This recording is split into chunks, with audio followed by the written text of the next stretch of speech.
Have you heard of a voice that could stop time? A voice so pure, it didn't just sing, it healed, it lifted, it transformed. She rose from gospel pews to global stages. She shattered records, broke barriers, and moved millions, all while silently battling pain the world never truly saw. This isn't just the story of a singer. It's the story of Whitney Houston, the woman behind the voice, and the voice behind the legend. Whitney Elizabeth Houston was born on August 9, 1963, in Newark, New Jersey, into a family soaked in music and spirit. Her mother, Cissy Houston, a celebrated gospel singer, trained Whitney with discipline and love. Her father, John Houston, steady and watchful, worked quietly behind the scenes, a quiet presence in the background of her young life. Her cousin, Dionne Warwick, and godmother, Aretha Franklin, were icons, and Whitney was next in line. She first sang solo at 11, in church, where her voice stunned congregations into silence. Music wasn't just talent, it was her calling. Raised in the rhythm of gospel, Whitney learned not just to sing but to move people. As a teen, her beauty drew modeling contracts, becoming one of the first black women on 17 magazine's cover, but her heart remained in music. Singing backup for Chaka Khan and others, she honed her craft quietly, waiting for her moment. That moment came when Clive Davis saw her perform in a small NYC club. In minutes, he knew, this wasn't just a voice, this was the voice. The world was about to witness a miracle. And Whitney Houston was ready. Whitney signed with Arista Records in the early 1980s. Her debut album, Whitney Houston, 1985, exploded globally with 3 #1 singles.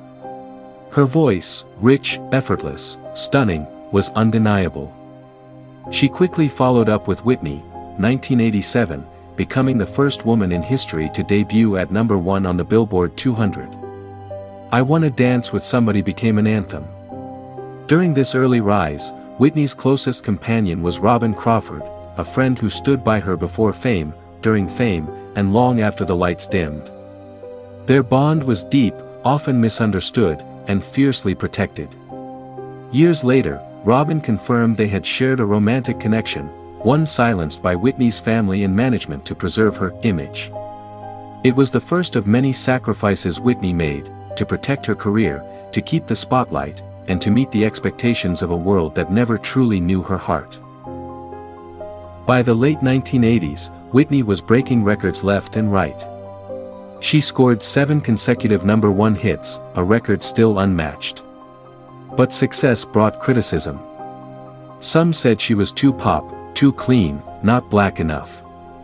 She was caught between two worlds, expected to please both, and punished when she didn't.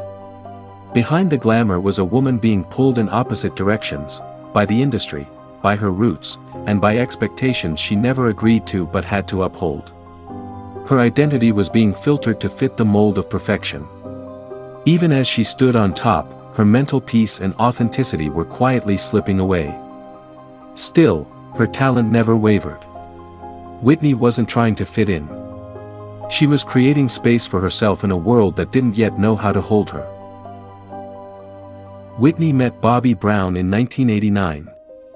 They were opposites in many ways, she, graceful and composed, he, wild and unpredictable. Yet their chemistry was undeniable.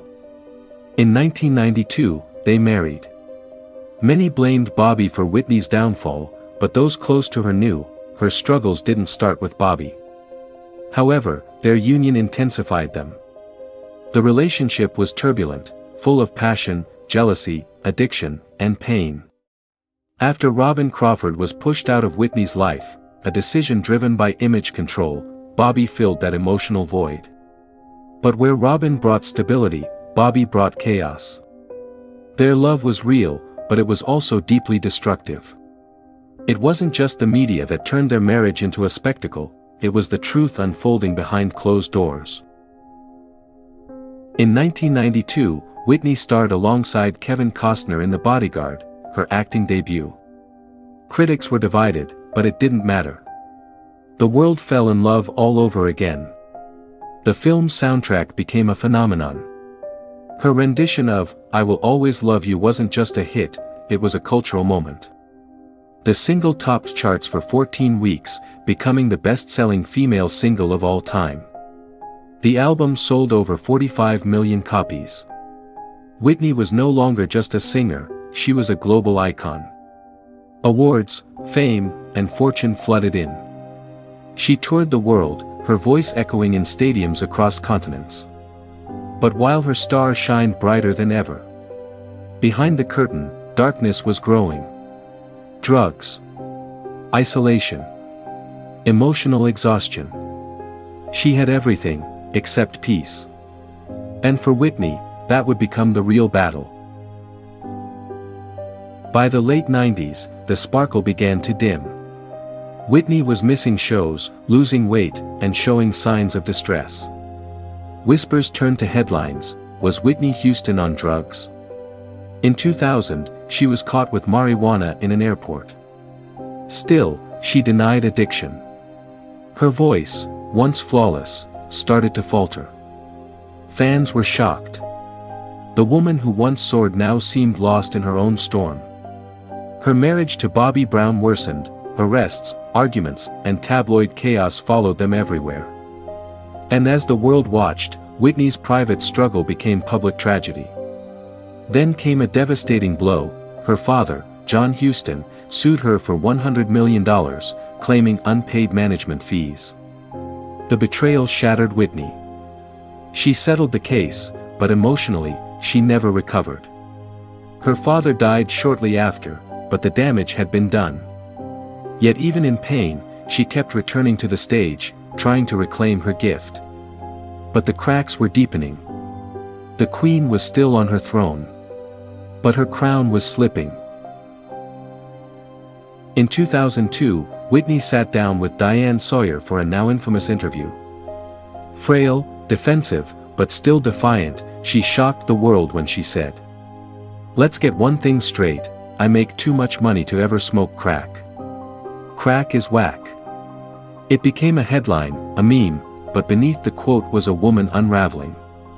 Whitney was trapped between addiction, a broken marriage, and a world that never stopped watching. Her once silky voice was shaky. Public appearances became rare and chaotic. Reality shows exposed the dysfunction in her home. The world that once adored her now judged her ruthlessly. But Whitney never stopped fighting. Rehab, attempts at healing, she tried, again and again, to return to who she was. But the battle wasn't just with drugs, it was with pain, pressure, and self-worth. This wasn't just a fall from grace. It was a slow, public heartbreak. And it wasn't over yet. In 2007, Whitney finally divorced Bobby Brown. It was a bold, necessary break, a step toward healing. Whitney Houston and Bobby Brown had only one child together, their daughter, Bobbi Kristina Brown, born in 1993. Though Bobby had children from previous relationships, Bobbi Kristina was Whitney's only child. She entered rehab again, this time with more focus, more hope. 2 years later, she released "I Look to You," her first studio album in 7 years. The world held its breath. Her voice was weathered, but wise. Not perfect, but real. The album debuted at #1, proof that love for Whitney never died. She sat down with Oprah in 2009, opening up about abuse, addiction, and regret. It was raw, honest, and heartbreaking. She spoke like someone trying to climb out of a pit, and fans cheered for her. But years of damage had taken their toll. Her 2010 tour revealed a voice that could no longer fly like it once did. Critics were harsh. The world wanted the old Whitney, but that Whitney was gone. Still, she kept trying. She hadn't given up. But time was running out. On February 11, 2012, the music world froze. Whitney Houston was found unresponsive in a bathtub at the Beverly Hilton Hotel, just hours before a pre-Grammy party. The cause, accidental drowning, with cocaine, heart disease, and other substances in her system. She was 48 years old. Her death sent shockwaves around the globe. Tributes poured in, from fans, artists, presidents. The voice that once rose like light from a choir was suddenly silenced. It wasn't just the loss of a singer. It was the loss of a symbol, of beauty, struggle, and brilliance. But the heartbreak didn't end there. Just 3 years later, on January 31, 2015, Whitney's only daughter, Bobbi Kristina Brown, was found unconscious in a bathtub in her Georgia home, eerily mirroring her mother's final moments. In the years after Whitney's death, Bobbi Kristina had struggled with drug addiction, depression, and a toxic relationship with her boyfriend, Nick Gordon, the same man who had lived in Whitney's household and was later found legally responsible in a civil lawsuit for Bobbi Kristina's wrongful death, after failing to appear in court. She was placed in a medically induced coma and remained unresponsive for nearly 6 months. On July 26, 2015, Bobbi Kristina died at the age of 22. Her death was ruled as pneumonia caused by drug intoxication and water immersion, another devastating chapter in a legacy stained by sorrow. 2 drownings.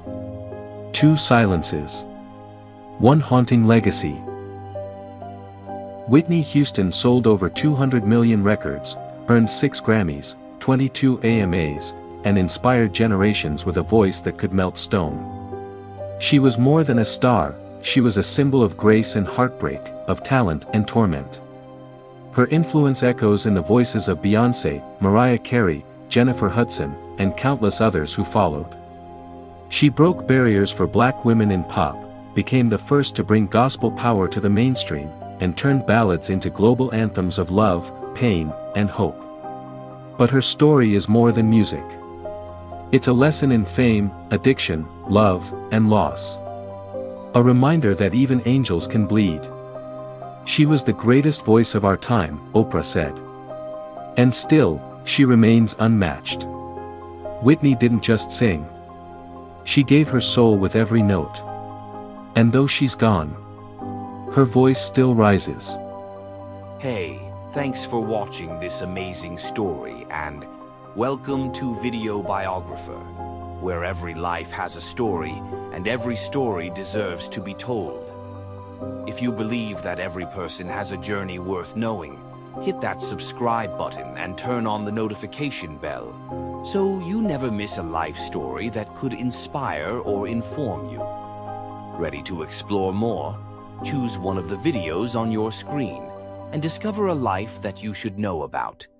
This is Video Biographer, where stories live and life speak. See you in my next video. If there's a life story you'd like me to cover, drop your suggestion in the comments. Until then, stay blessed and take care.